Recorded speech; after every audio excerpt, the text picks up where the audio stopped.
মহারাজ, এই যুদ্ধের ময়দানে এই শিশু বাচ্চাকে নিয়ে আসা কি ঠিক হলো? মন্ত্রী, এ আমার একমাত্র উত্তরসূরি। একে জন্ম দিতে গিয়ে আমার প্রিয় রানী আমাকে ছেড়ে চলে গেছে।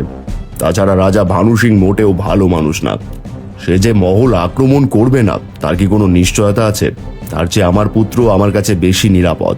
সত্যি মহারাজ, আপনি সবার চাইতে আলাদা, কিন্তু আজ আমাদের কপালে কি লেখা আছে তা বলা মুশকিল। রাজা ভানু সিং এর সৈন্য সংখ্যা অত্যাধিক, তার সাথে পেরে ওঠা আমাদের সহজ হবে না। না জানি এর জন্য আজ কত নিষ্পাপ প্রাণ যাবে। মন্ত্রী, রাজা ভানু সিং যদি ভালো মানুষ হতেন তাহলে আমি সবার কথা ভেবে নিজে আত্মসমর্পণ করতাম। কিন্তু একবার যদি রাজা ভানু সিং এই রাজ্য দখল করে নেয় তাহলে আমার রাজ্যের প্রজাদের দুঃখের সীমা থাকবে না। তাই আমাদের মাতৃভূমির জন্য, রাজ্যের প্রজাদের জন্য প্রয়োজন হয় আজ আমরা প্রাণ উৎসর্গ করব। হ্যাঁ মহারাজ, যে করেই হোক এই যুদ্ধে আমাদের জিততেই হবে। ওই তো রাজা ভানু সিং তার সৈন্য সামর্থ্য নিয়ে এদিকেই আসছে।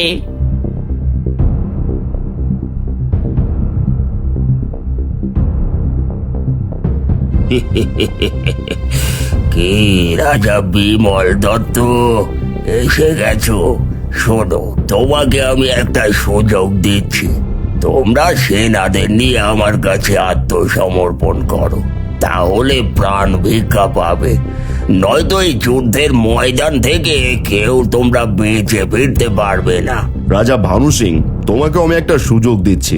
তোমার সেনাদের নিয়ে এখন এখান থেকে চলে যাও, তাহলে বাঁচতে পারবে। নয়তো আমরা আমাদের মাতৃভূমি রক্ষা করার জন্য কারো প্রতি মায়া দেখাবো না। তুমি পাগল হয়ে গেছো রাজা বিমল দত্ত। আমার সেনা সংখ্যা দেখেছো? আমি চাইলে এক মুহূর্তের মধ্যে তোমার সেনা সহ তোমাকে উপরে পাঠিয়ে দিতে পারি। তাহলে আর দেরি কিসের? দেখি কে কি করতে পারে। এইভাবে যুদ্ধ করবে? কোলের বাচ্চাটাকে কোথাও রেখে এসো। আমার আবার বাচ্চাদের মারতে ভালো লাগে না। পারলে মেরে দেখাও। এই দেখছিস কি, এদের মধ্যে একজনে যেন জীবন নিয়ে ফিরে যেতে না পারে। হামলা!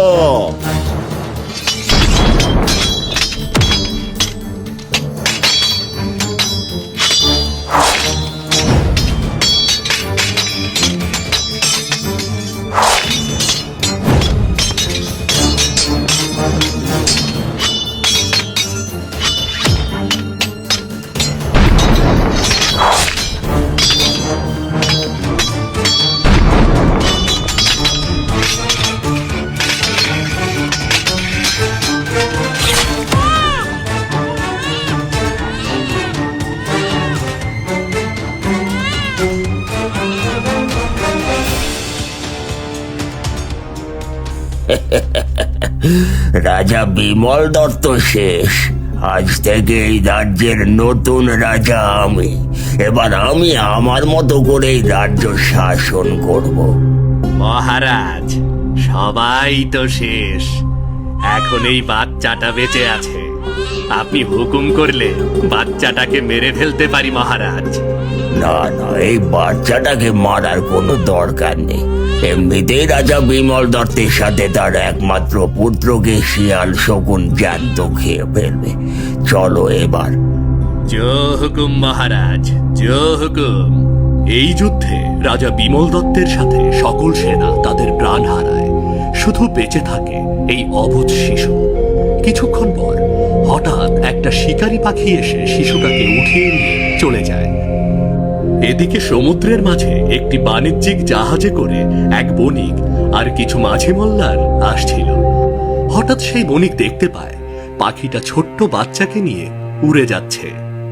এ কি, ওই পাখিটা তো একটা জ্যান্ত বাচ্চাকে তুলে নিয়ে যাচ্ছে। হ্যাঁ, তাই তো দেখছি। না জানি কার কোলের বাচ্চা তুলে নিয়ে যাচ্ছে। দ্রুত জাহাজ ঘোরানোর ব্যবস্থা করো, বাচ্চাটাকে বাঁচাতে হবে। কিন্তু মালিক, ওই পাখিটা বাচ্চাটাকে কোথায় নিয়ে যাবে কে জানে।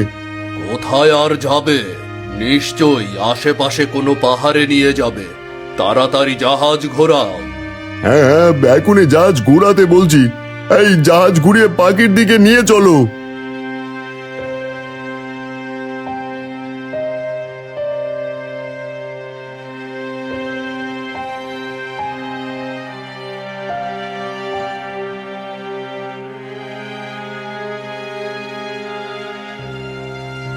মালিক, পাখিটা তো বাচ্চাটাকে এই পাহাড়ের উপর নিয়ে গেছে, এখন কি করবেন?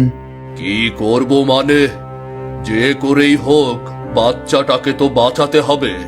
তোমরা এখানেই থাকো, আমি দেখছি কি করা যায়।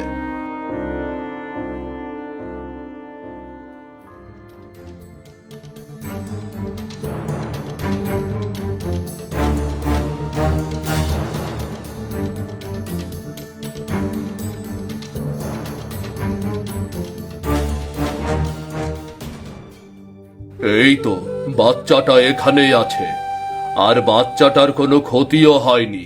যাই, বাচ্চাটাকে নিয়ে যাই।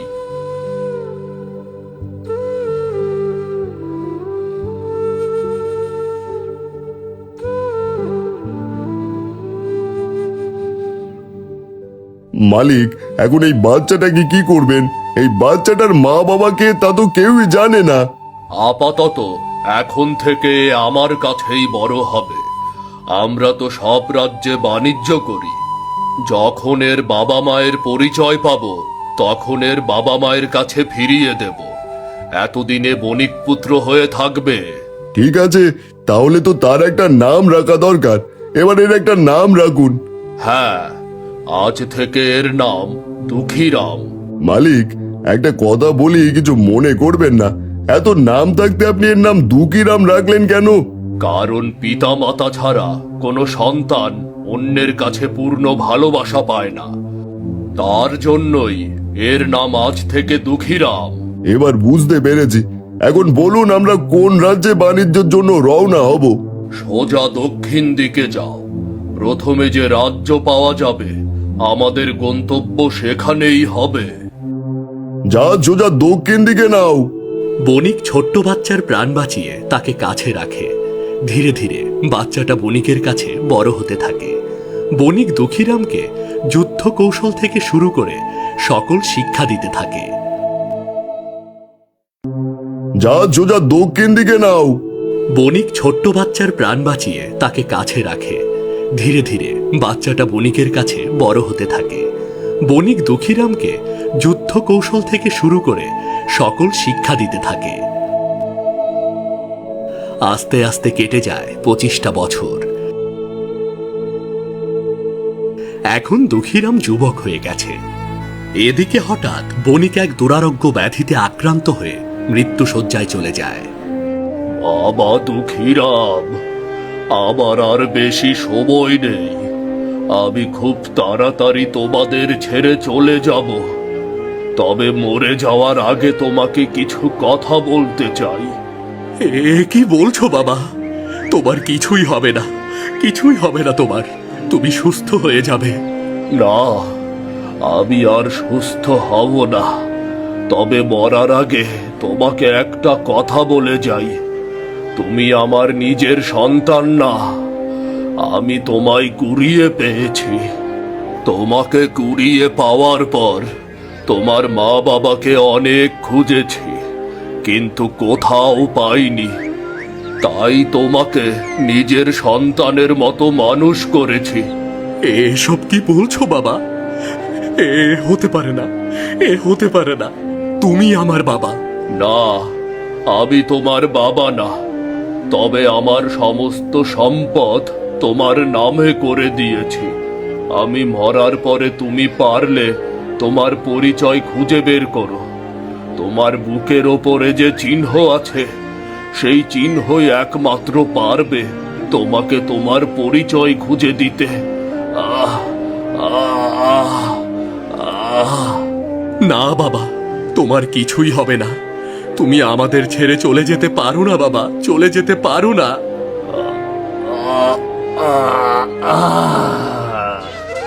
না, এ হতে পারে না। তুমি আমাকে ছেড়ে চলে যেতে পারো না। না না। বণিক মারা যাওয়ার পর দুঃখীরাম একা হয়ে পড়ে। সে জাহাজের ওপরে বসে শুধু তার পালিত বাবার কথাই ভাবতে থাকে। এর কিছুদিন পর দুঃখীরাম তাদের বাণিজ্যিক জাহাজ নিয়ে তাদের নিজেদের রাজ্যে পৌঁছায়। দাদু, তোমরা কি এই রাজ্যে কখনো এসেছো? না রে দাদু ভাই, আমরা কখনো এই রাজ্যে আসিনি। তাহলে তো এখানে ভালো বাণিজ্য হওয়ার কথা। কে জানে কেমন হবে। তবে যে রাজ্যের প্রজারা সুখে শান্তিতে থাকে সেই রাজ্যে ভালো বাণিজ্য হয়, আর যে রাজ্যের প্রজারা কষ্টে থাকে সে রাজ্যে বাণিজ্য ব্যবসা তেমন একটা হয় না। তা আমাদের প্রথমে দেখতে হবে এই রাজ্যের কি অবস্থা। বেশ, তাহলে চলো প্রথমে আমরা পুরো রাজ্য ঘুরে দেখি। ঠিক আছে, চল।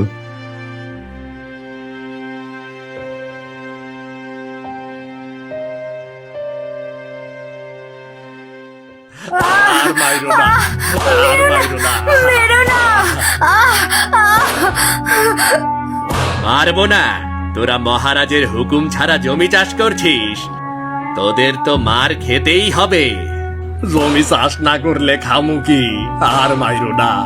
কি খাবি সেটা তোরা জানিস, কিন্তু কোন সাহসে মহারাজের জমি চাষ করতে এসেছিস? মহারাজ তো জোর করে আমাদের জমির কাগজ নিয়ে গেছে, এখন আমরা জমি চাষ না করলে খাবো কি? কি খাবি? মার খা। মহারাজের জমি মহারাজ নেবে না তো কে নেবে? তোরা এবার মার খা। মেরো না, মেরো না। এ কি, তোমরা এদের দুজনকে এভাবে মারছো কেন? মারছি কেন? তোকে কি সেই কৈফিয়ত দিতে হবে নাকি? আর তুই কে? তোর সাহস হয় কি করে রাজার কর্মচারীদের কাছ থেকে কৈফিয়ত চাইতে? আমি এক বণিক, এই রাজ্যে বাণিজ্য করতে এসেছি। তাহলে তোর কাজ তুই গিয়ে কর, আর আমাদের কাজ আমাদের করতে দে। এই দুকিরাম, চল তো। আমরা এই রাজ্য নতুন, এখানকার কিছুই জানি না, চল এখান থেকে।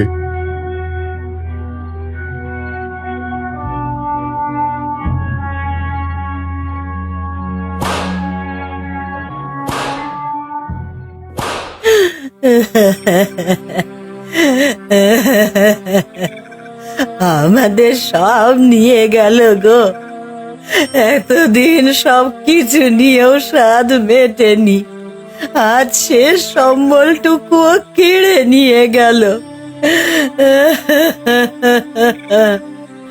কেঁদো না, এমন হওয়ারই ছিল।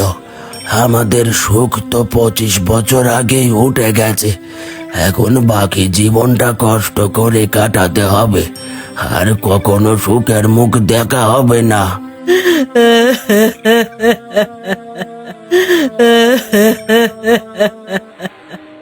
আপনাদের কি হয়েছে? এভাবে কাঁদছেন কেন? কাঁদবো না, এই জালিম রাজা আমাদের শেষ সম্বল জমিটুকুও নিয়ে গেল। এসব কি হচ্ছে? এই রাজ্যে কাউকে জমি চাষ করতে দেওয়া হচ্ছে না, আবার কারো কাছ থেকে জমির কাগজ কেড়ে নিয়ে যাচ্ছে। আমি তো কিছুই বুঝতে পারছি না।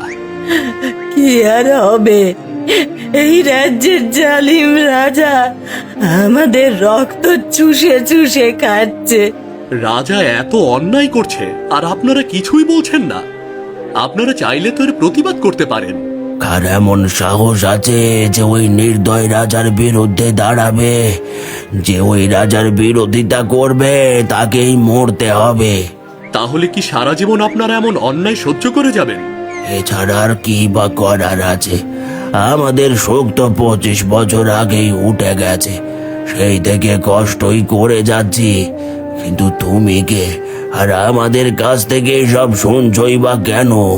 আমি দুঃখীরাম, আমরা বাণিজ্য করার জন্য এই রাজ্যে এসেছি, কিন্তু এই রাজ্যের প্রজাদের দুঃখ দেখে আর নিজেকে সামলে রাখতে পারছি না। চলে যাও, চলে যাও, এই রাজ্য ছেড়ে চলে যাও, নয়তো নিষ্ঠুর রাজা তোমাকেও ছাড়বে না। না, আমি যাব না। এই নিষ্ঠুর রাজার হাত থেকে সবাইকে মুক্ত না করে আমি কোথাও যাব না। এই দুকিরাম, তুই কি বলছিস এসব? আমরা সামান্য বণিক, আমরা কি করে এত শক্তিশালী রাজার বিরুদ্ধে লড়বো? হ্যাঁ, তুমি একা পারবে না, চলে যাও, এই রাজ্য ছেড়ে চলে যাও। শুনুন, শুনুন, শুনুন, আগামীকাল জমি চাষের ব্যাপারে মহারাজের ঘোষণা শোনানো হবে। যারা মহারাজের জমি চাষ করতে ইচ্ছুক তারা সবাই উত্তর পাড়ার বড় গাছটার নিচে হাজির হবেন। শুনুন, শুনুন, শুনুন সবাই। ওগো, জমি কেড়ে নিয়ে আবার জমি চাষ করতে দেবে বলছে। না জানি এবার আবার সবাইকে কোন বিপদে ফেলবে। হ্যাঁ, নিশ্চয়ই রাজা আবার নতুন করে আমাদের ওপর জুলুম করবে। আবার নতুন করে কি জুলুম করবে? কি জুলুম করবে জানতে চাইলে কাল এসে নিজে কানে শুনে যেও। ঠিক আছে, কাল তোমাকে আসতেই হবে, নয়তো গ্রামের সবাইকে একসঙ্গে পাবো কি করে? ঠিক আছে, চলো দাদু, এবার আমরা যাই। হ্যাঁ হ্যাঁ, চল।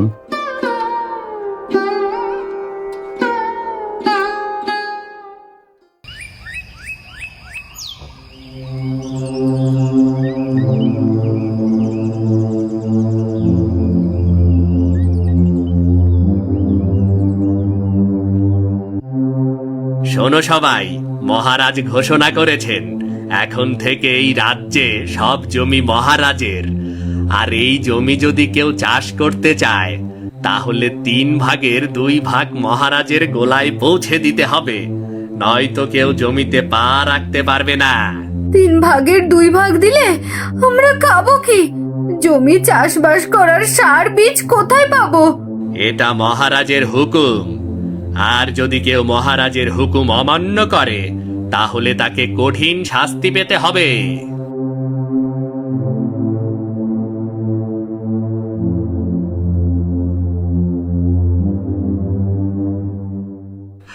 এইবার আর বাঁচার কোনো রাস্তা রইল না, এবার সবাই রে না খাইয়াই মরতে হইব।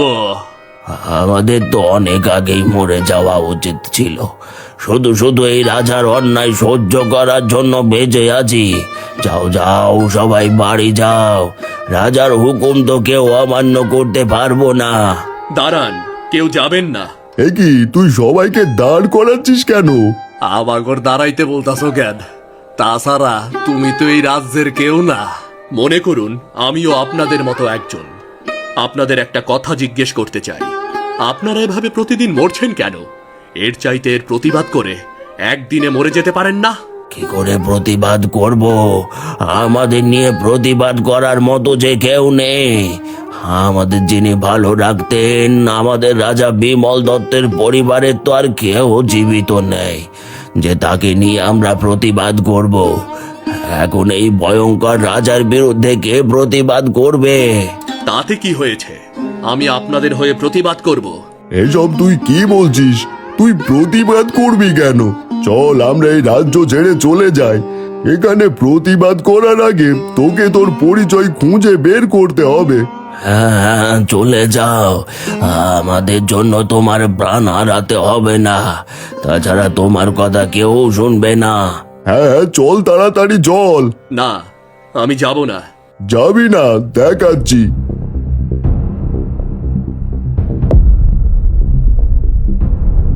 কি রাজ চিহ্ন? রাজচিহ্ন। এই দেখো সবাই, আমাদের ছোট রাজা এখনো বেঁচে আছে।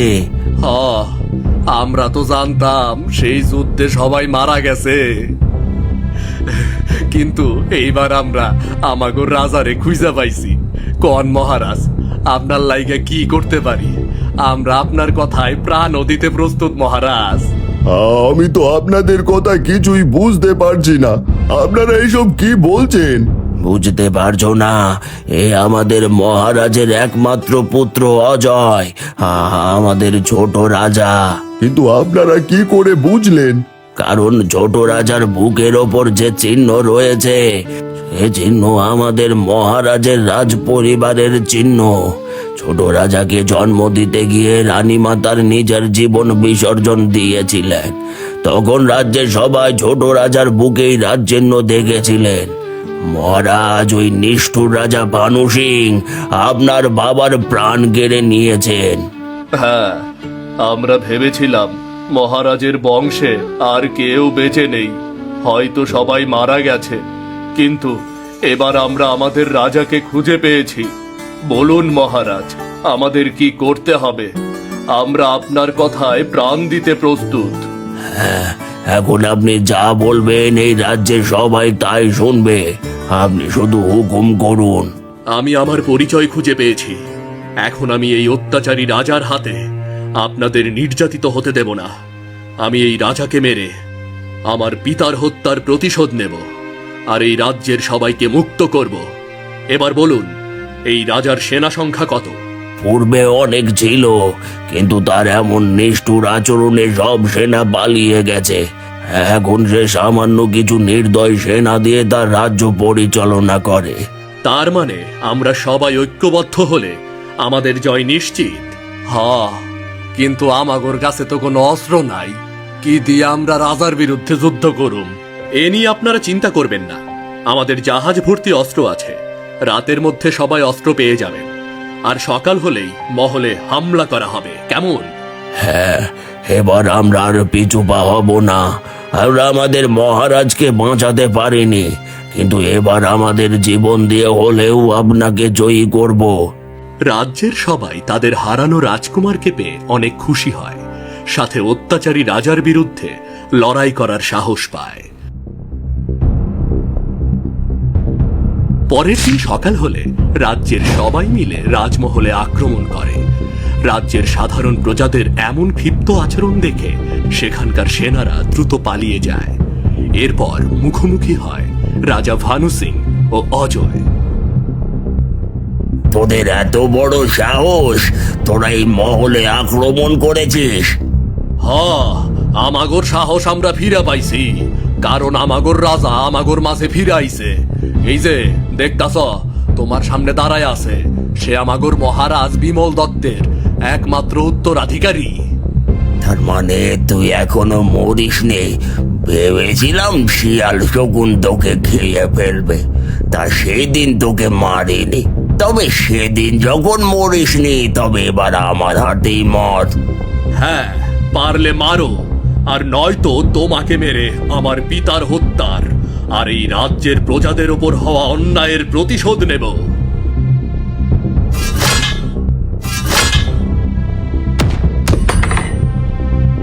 এবার বলো, তোমার পাপের শাস্তি তুমি কিভাবে পেতে চাও? আমার জীবনে কেউ আমাকে হারাতে পারেনি, তুই একমাত্র আমাকে হারিয়েছিস। এবার আমাকে মেরে ফেল। না, আমি তোমার মতো নির্দয় না, আমি তোমাকে মারব না। তবে তোমাকে চিরদিন অন্ধকার কারাগারে বন্দি করে রাখবো, যাতে তুমি বুঝতে পারো এতদিন এই রাজ্যের প্রজাদেরকে তুমি কত কষ্টে রেখেছো। অজয় তার বাবার রাজ্য ফিরে পেয়ে রাজা ভানু সিংহকে অন্ধকার কারাগারে বন্দি করে। তারপর অজয় রাজ্যের সব প্রজাদের জমির কাগজ ফিরিয়ে দেয়। এরপর অজয় সিংহাসনে বসে রাজ্য পরিচালনা করতে থাকে, যার ফলে রাজ্যের প্রজারা আবারও সুখে শান্তিতে বসবাস করতে থাকে।